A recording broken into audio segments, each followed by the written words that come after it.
Hello, friend. Welcome to another episode of It's Not All Rainbows. I'm your host, Lindsay Goodman. I'm a certified trauma recovery coach, and I'm also a survivor of abuse in a queer relationship.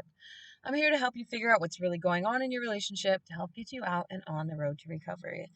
Today, I'm going to talk to you about how often we as a society confuse the push pull, up down, roller coaster, hot and cold dynamic with love, why and what we can do about it and what love really is. I don't know what I'm going to get into today. I just have that on my list to talk about, so let's see. Before we dive in, I will talk about my struggles and successes for this week. Um, Mine's going to be all just kind of bundled in one.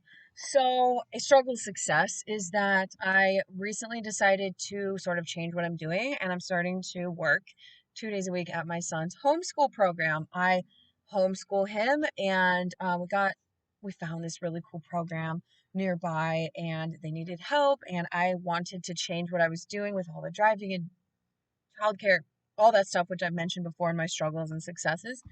So I was like, let's do it. And I'm really, really, really happy with it. I love it. I love the other kids. I love being able to be there with my son, but also watching him kind of blossom and do his own thing without me. Um, it's kind of been interesting financially though, because I don't make near as much money doing that as I do with interpreting. And so it's just been kind of like juggling and looking at like planning a little bit more for my finances than I have in recent times. I mean, I've kind of had that anyway because of the way that I travel with my son and visit family and do stuff like that. I have to kind of look ahead a lot and like, what am I going to do and how am I going to make, so all that stuff. You all know, you all get it, even if it's not the exact same situation. Finances can be wild. The last episode, I talked about my windshield that needs fixed. Things pop up, things change. But one of the things I wanted to say with like it being a success, and I don't know if I'll be able to do it forever. I've got some big changes on the, horizon. I don't know exactly what, so I'm not gonna share those yet. But like we don't really know, when things can change, and I don't know how long I'll be doing that. But for right now, I'm really, really enjoying that. And my point of all of that is that obviously we don't all have the flexibility to like take a massive pay cut, for a couple days a week or whatever. But just having that, kind of like I've gotten to a point where I just want my life to be more simple. I talked about this last week with like getting rid of stuff, less to-do lists and chores and things like that, less running around, less being busy all the time, and less like hustling. Like I need to make a certain amount of money so that I can work and so that I can hopefully still travel. I don't know if I'll be able to travel like I have the past 2, 3 years, because it's going to be more complicated than that. But I still want to be able to do some traveling. So it's like, still got to do all of that, but being able to say, to like make choices where you're like, I just want to be happy. So sometimes that means taking a pay cut or that means doing something different. Maybe it's something that, you weren't expecting to do, but your job that you thought was going to be your passion actually sucks. The workplace is toxic and all that stuff. So you change it. Maybe you're taking a pay cut too. And I just want you all to know that that's okay to choose happiness and to choose your well being and like better hours so that you can sleep, like and be less tired in the morning and whatnot. So just putting that out there. I do realize that there's some privilege that comes with making that choice. So I just again want to acknowledge that. It's very hot in my car right now. So let's go ahead and dive into this topic of the push pull love that we have been sold as truth, as canon, as what we should be really like seeking out. A lot of us have fallen for that. I've fallen for it several times. We've been sold this lie by like Disney and like Nicholas Sparks and like all the movies and all the songs where, you know, I've talked about it before where, it's like a forest fire up front. It's hot and heavy. It's really quick. It's awesome. It feels like it's going to be perfect. That's the love bombing. And then when you come out of the love bombing, it's this constant push pull dynamic. And I'm gonna give an example. I've been talking about this for a while, so if I ever tell stuff that you've already heard, I apologize. But when it was within a couple weeks of our relationship, I tried to break up with them because they were lying to me, they were hiding things, they were planning on going on a trip with a girl that they like didn't tell me about. They told me about the girl. They were like, I'm obsessed with this girl. I want to be with her, I want to date her, but I never had the chance. But then they told me they were going on a trip, but they didn't tell me with who, and I figured it out, and I was like, you're always sneaking outside, and like, we've been talking for a couple of weeks, and I have a little kid, and I have a lot to deal with. I don't want to do this anymore, so we broke up. I tried to break up with them, let's be real. And that was the first time that physical abuse happened. And I'm not going to talk about that exact moment any longer. The first time that I talked about that was in, I believe, one of my very first episodes, which is Red Flags I Missed. That was the first time they physically abused me.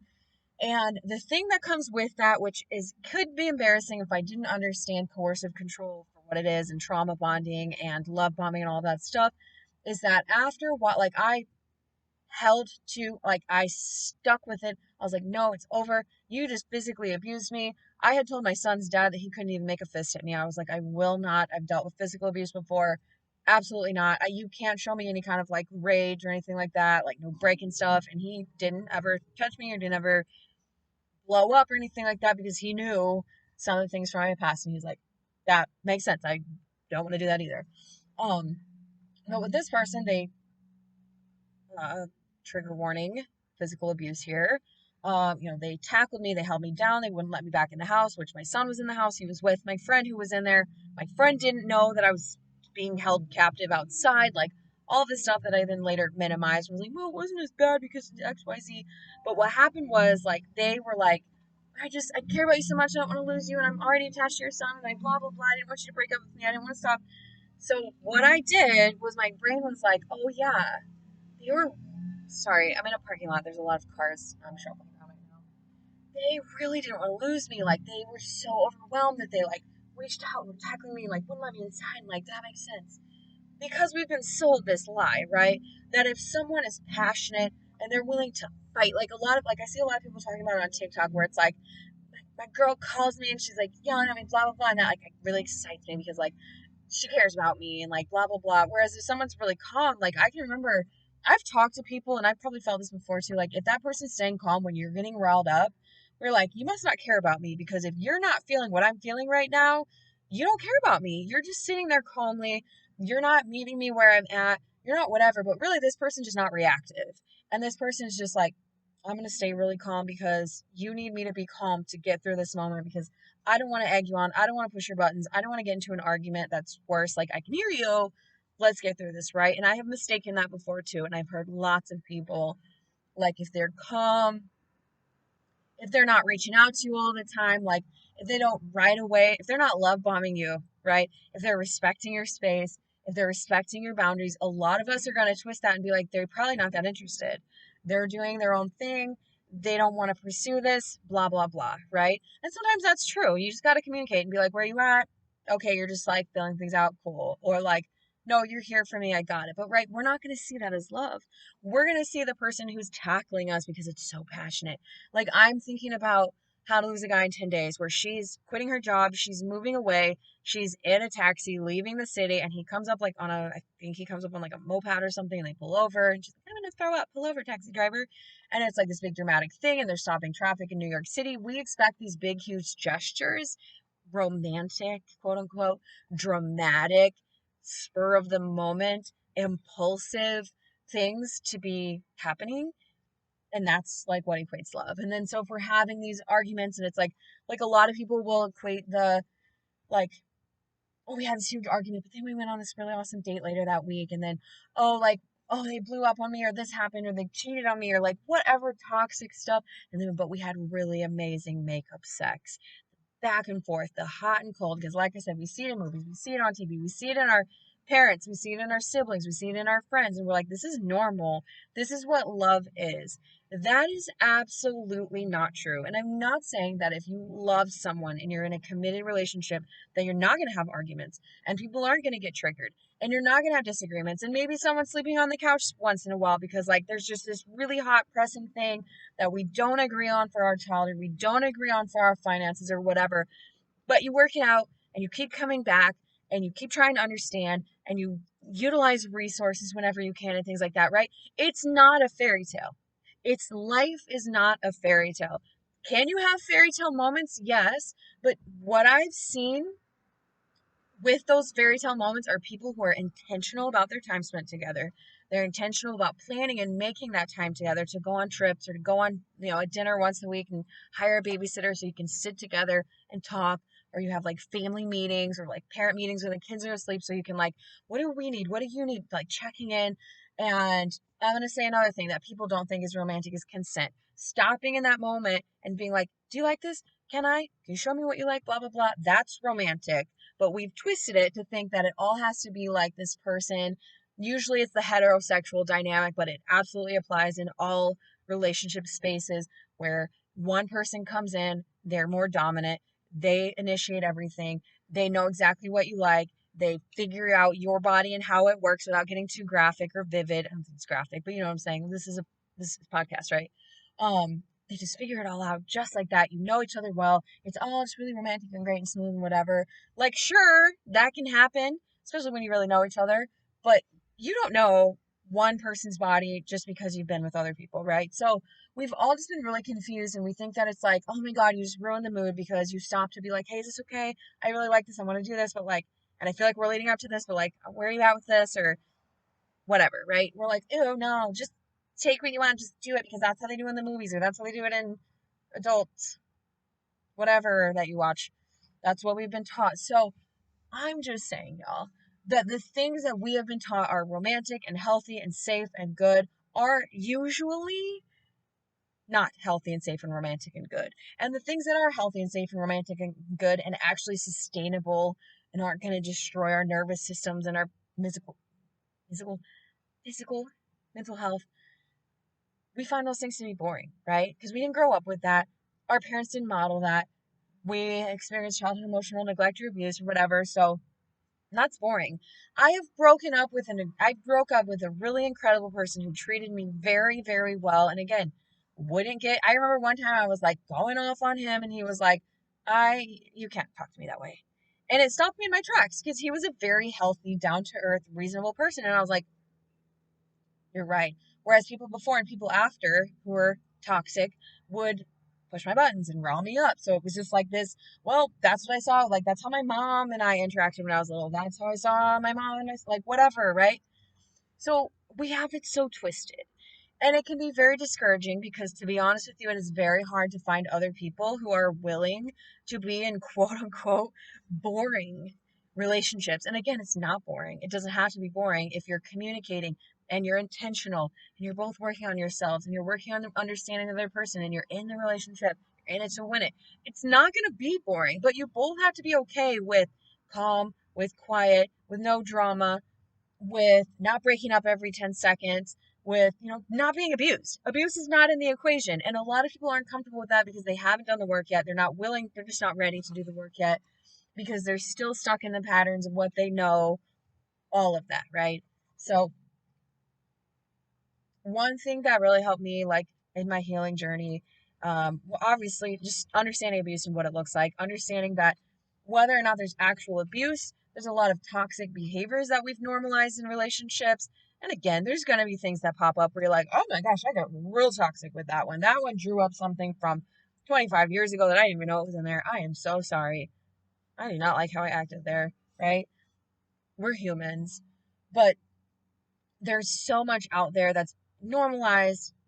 I don't try to date, and it's not because I'm like, I give up. I'm just like, what? I'm not interested because I just feel like the odds of finding someone who is like, I'm not trying to be like, I'm so good, I'm so perfect, like nobody else like deserves me, but also like, as survivors, we deserve to be really picky about like who we spend our time with, and like, it's very hard to actually believe, like, I've met some people and I was like, this person's so chill, so cool, great communicator, blah, blah, blah. And then later on, you find out, I'm just saying.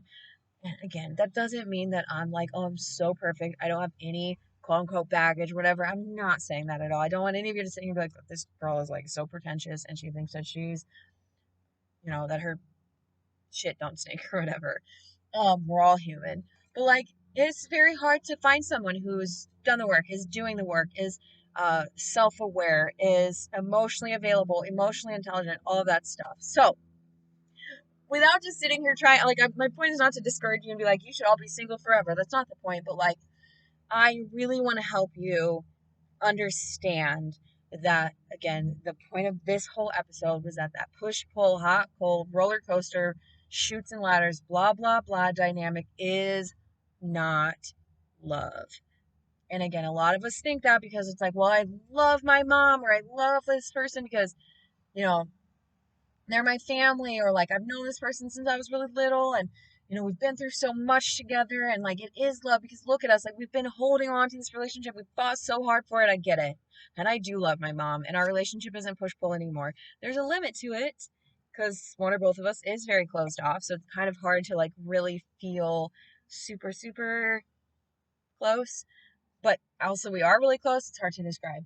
Um, but that is not love. When you are seeking out relationships, please, please, please do not be looking for someone who's willing to tackle you to not lose you. Y'all, that's so toxic. That is not love.